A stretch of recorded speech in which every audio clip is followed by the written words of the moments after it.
Right now. I think, let me see, it says start that.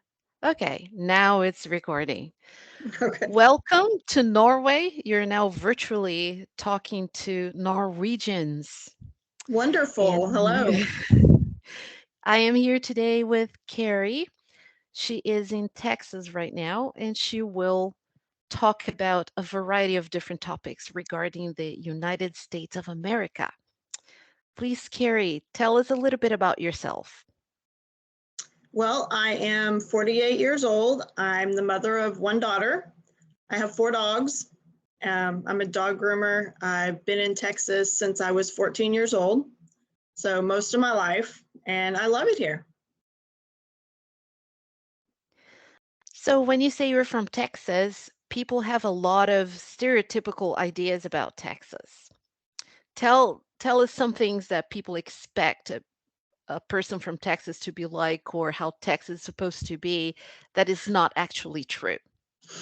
We don't all wear cowboy boots and cowboy hats. Number one, um, we don't all uh, carry a gun on our hip.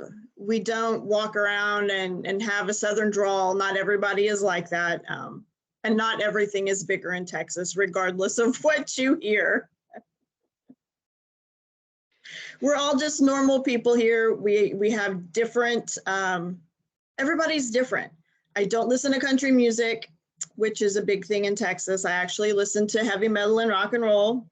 Um, it's just Texas is kind of a world all its own. We have a little bit of everything here, a little bit of everyone.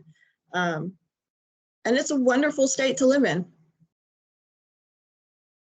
A lot of my students, they have studied the United States as a whole, and they don't even realize there are different states, and the different states have different laws and regulations. Can you talk a little bit Right. about some of the laws and regulations in Texas that might be different from the rest of the United States?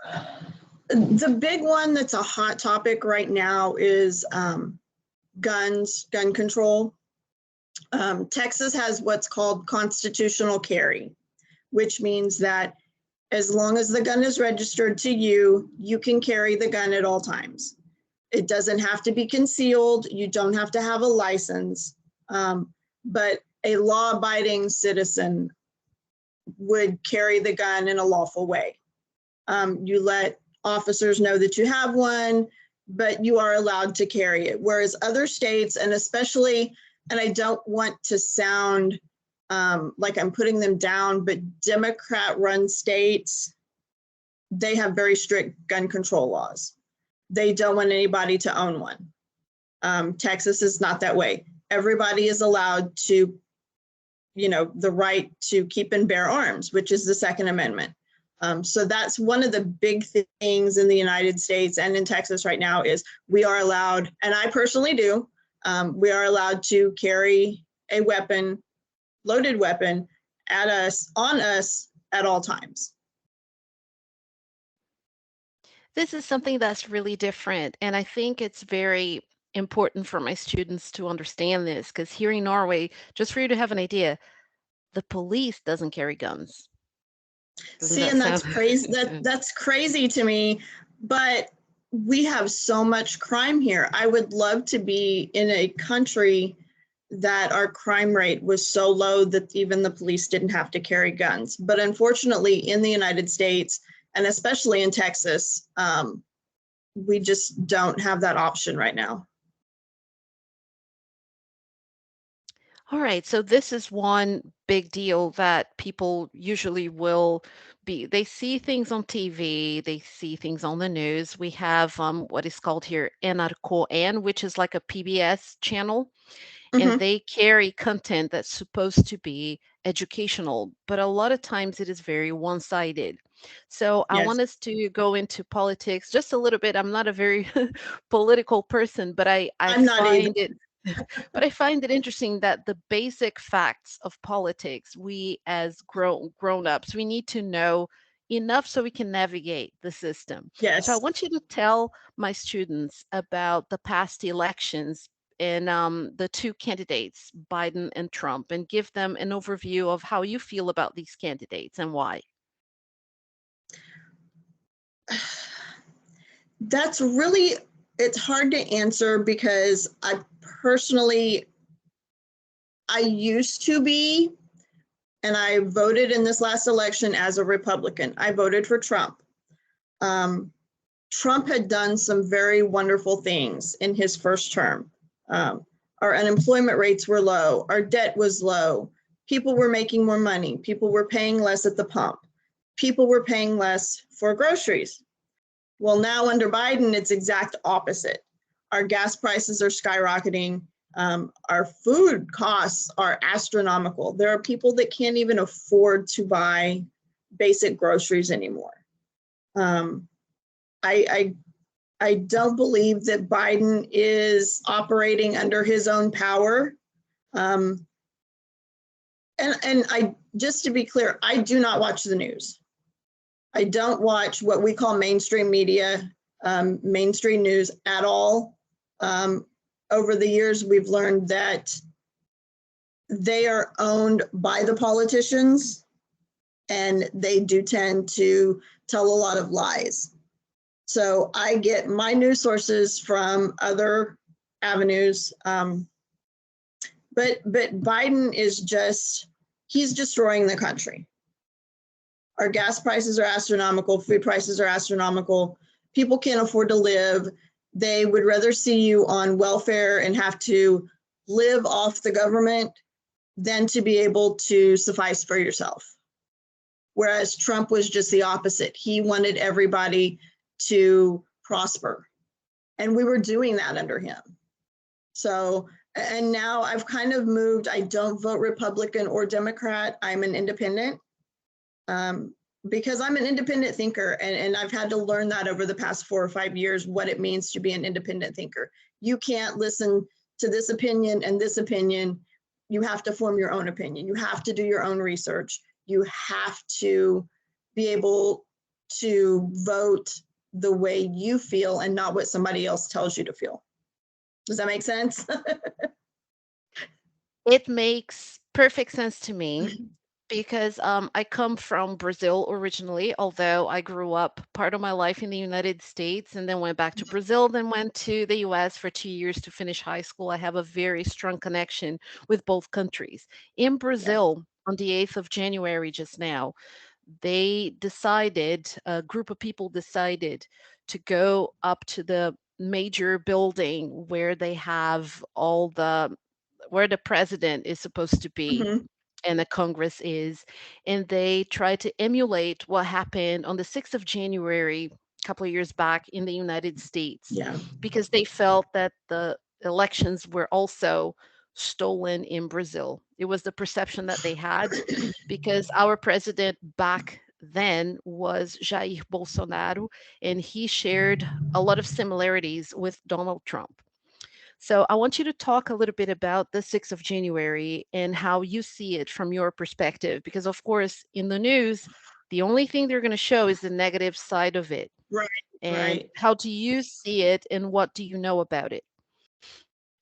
Um, there are videos that the news is not going to show you, but there are recordings of President Trump saying, if you go to the Capitol to protest, please make sure that it's a peaceful protest. He never wanted to incite violence. He never told them, oh, go storm the Capitol because this election was stolen. Not once is there a recording, a video, anything of him saying that. However, there are videos of the Capitol Police letting people in saying, come on, go this way. So it's very hard for a normal American person to decipher whether it was Trump's doing or whether it was something set up by the other side. So you can't always believe what you see on the news because you're not getting both sides of the story. And honestly, right now, you're not even getting the truth. And that's what's sad is that there are older Americans, there are Americans who don't want to see the truth. There are Americans that just don't flat out like Donald Trump at all. So therefore, they're going to believe the other side. And I see a lot of this, that the media sometimes there's a lot of sensationalism where a Yes, story is not going to sell if they show certain things, but it is going to sell if they see an exacerbated version yes, of what happened yes, in any circumstance. So we have to watch with critical eyes if we ever do. yes. So my next question to you is about vocational studies, getting a skill in the American dream.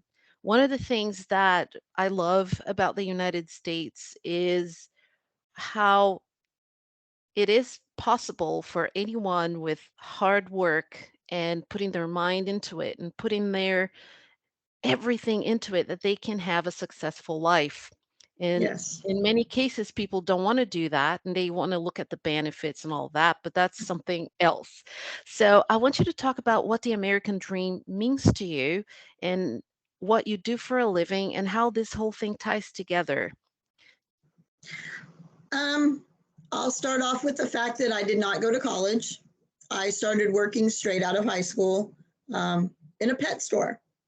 I was a dog bather for some groomers, and I really loved working with the dogs. I'd always loved dogs.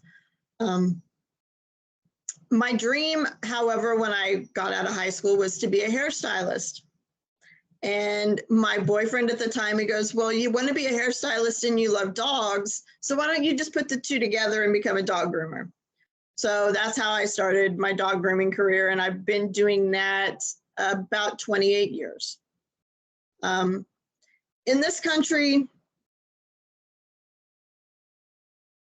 the college graduates seem to not be able to find jobs for what they went to school for. Like you're talking about vocational, we do have technical colleges. There are jobs that you can start right out of high school as an apprentice and learn that vocation right then and there. And people seem to prosper more not spending all the money on college and just going straight into a career, because once they graduate, that degree is no longer valid because they can't find a job in their career path. Like I said, I've been grooming nearly 28 years. I love it. I love dogs. I have four.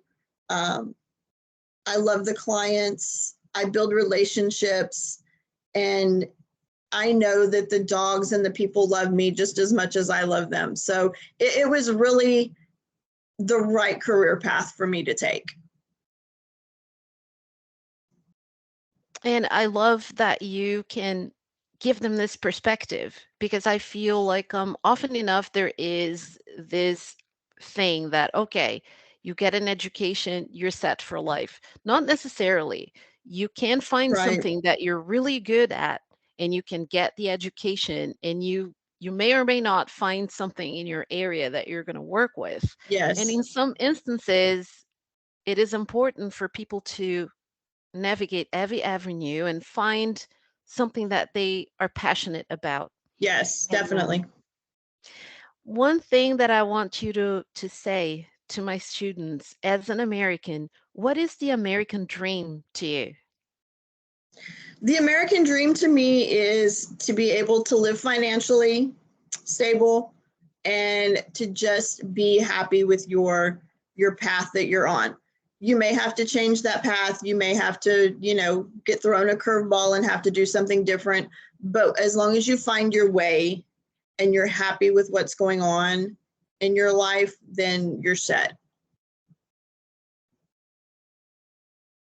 Thank you so very much for this. We're now just a little bit over 20 minutes, and this is the perfect amount of information for my students to capture at one point. I could talk to you for hours, and you have so much knowledge, and you're so insightful, and this is why I wanted to interview you for my classes. So Well, you're I appreciate it.